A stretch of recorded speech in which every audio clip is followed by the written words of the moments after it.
and now it's all part two. The two questions you've got to ask yourself when you're analyzing any deal. All right, you've got to answer these two questions. And the problem is, when I've received cash flow the cash flow analyzer software and the offering memorandum from students, and I start looking at it, and I call them up and I say, okay, let's talk about this deal. And they can't even answer the first question. So if they can't answer the first question, they can't even get to the second question. So let me tell you what it is that I'm talking about. The first question is, what's my exit strategy? Why am I buying this property? What is it about this property that excites me, that I'm going to be able to sit in front of a group of investors and say, this is a good deal because? So you've always got to be able to answer that question, what's my exit strategy? Now, they're typically the same types of exit strategies in every deal. You got the buy and hold, you got the wholesales, you got the fix and flips, you got the rehabs, you got what we call forced appreciation. All right. So let me see what I did here. Oh, it didn't. All right. So I guess I gave them all to you. Hold on a second. Okay. Here we go.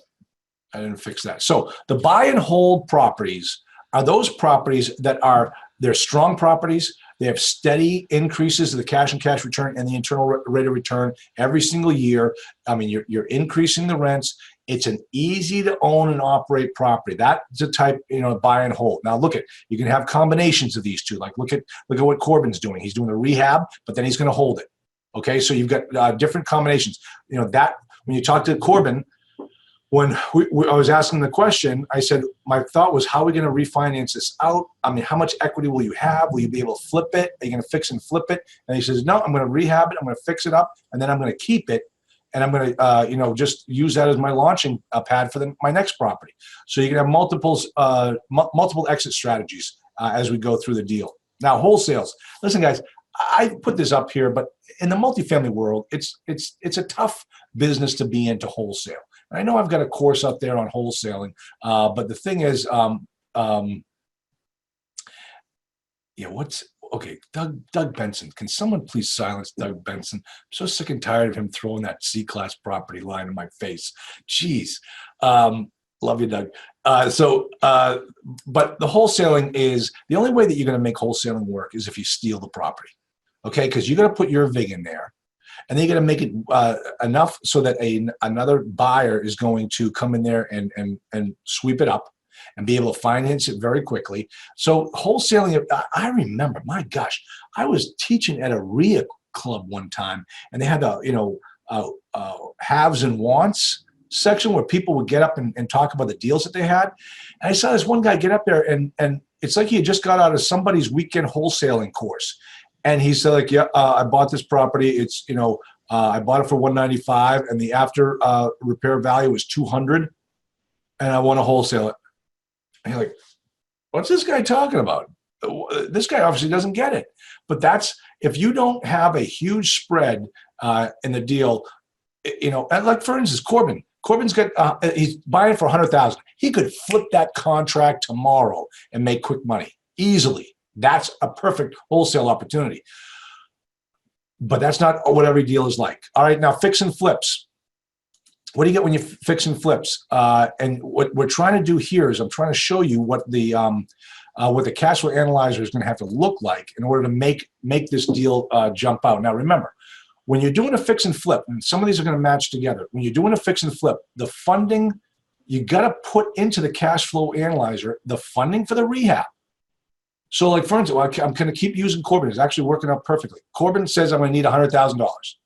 Okay, well, if you don't put that $100,000 in the cash flow analyzer, the numbers are wrong. You can't pitch that to some investor. You've got to account for that $100,000 in the initial improvement section. Okay, so you've got to make sure that the cash flow analyzer is telling the story of your exit strategy. All right, and then the thing is, when you're doing a fix and flip, you want to get in and out as quickly as you can. That means you've got to lease it back up very quickly. So when you get in there and you start doing the rehab, your occupancy will be low. And then you got to lease that thing up as quickly as you can and then sell it, then get out of it. So all of the cash flow analyzer numbers have to show up there so that we know what we're talking about. No, Gertrude asked a question. So just focus on one strategy? Oh, absolutely not. Absolutely not. Every property is going to be different. Every property is going to have its own story to tell. You just have to make sure that the story that that property is telling is told through the course of your numbers, and you're doing it right. So that you remember, what is my exit strategy? My exit strategy, Corbin's exit strategy is to buy and hold. Yeah, but geez, Corbin, for you to do that, you're gonna have to come up with a lot of money up front. Yep, I know. That's why I'm buying the property really low. I've got seller financing. I'm gonna use a bridge loan for the 100,000. I'm gonna put in it. I'll be in the deal for 200,000. Then I'm gonna refinance that property. I'm gonna take out a bunch of money, and I'm gonna have 4 units in there. They're gonna be absolutely perfect. They're gonna run beautifully, and it'll be paying for itself. I'll take the next chunk of money and go buy another deal. Wow, that guy has it figured out. What a great exit strategy. That's great. All right. So let me see. Then we get into rehabs. Now the rehabs are like the real type of rehabs. Like when I talk about rehabs, I'm talking like a Doug Benson rehab. It's actually I trademarked that name.